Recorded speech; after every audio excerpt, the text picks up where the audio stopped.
80 2025 January 29th, Greco-Roman calendar. The separation of the wheat from the tares has started. I'm Lily of the Valley, and I bring a greeting in the name of Jehovah our Creator and Jesus Christ of Nazareth, our King. This is an article from your news media. President Donald Trump has announced an executive order to repurpose the Guantanamo Bay detention facility to house up to 30,000 illegal immigrants. It says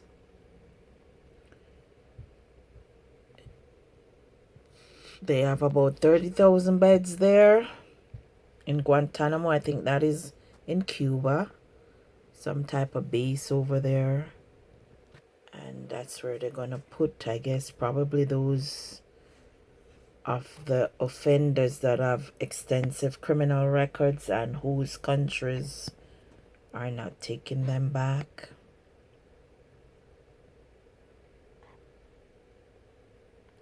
And it says they're going to be the hosting the worst of the worst from the countries Trump does not trust to keep the illegals in custody. This is huge.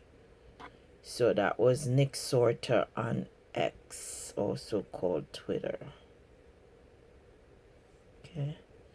So that's the news right there.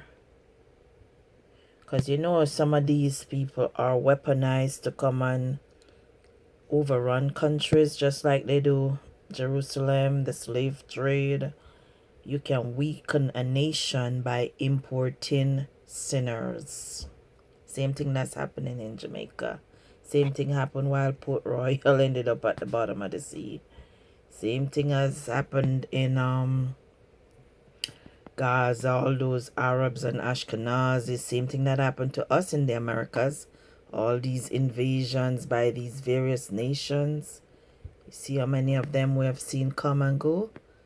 It's the same thing. That's why you gotta stay within your tribes, and you also have to stay close to Jehovah God Almighty and have your children trained to always fight from generation to generation. Because the more powerful people with the weapons, they will always be coming. Remember when our foreparents were in Jerusalem? Every time they wanted slaves, oh, let's go to Jerusalem. Every time they wanted money and to rob the treasury, go to Jerusalem. Well, it's the same thing happening worldwide. Notice they said they came in peace to the Americas. Now look who is called immigrants and foreigners. Even us, the West Indians, the Caribbeans, the American Indians, the Negroes, all of us who were here long before these people, now they say, hey, we're in charge now. So you always have to train your nations every single generation. Don't rest. Because the devil and his conquerors, they never rest. So this is for those who they think will just turn around and come right back. They can buy passports, buy birth certificates, and they know these things because these are the same people who control the borders, the passport office. You arrest some of them and you see 5, 6 different IDs. Yeah, they run these rackets. So that's the latest announcement that they're going to use Guantanamo Bay for the most violent criminals who they think the countries are not going to be constraining them, and they'll just turn right back around and come across the border or come through the back door or come through Canada or wherever they normally traffic these people. You know, Shalom.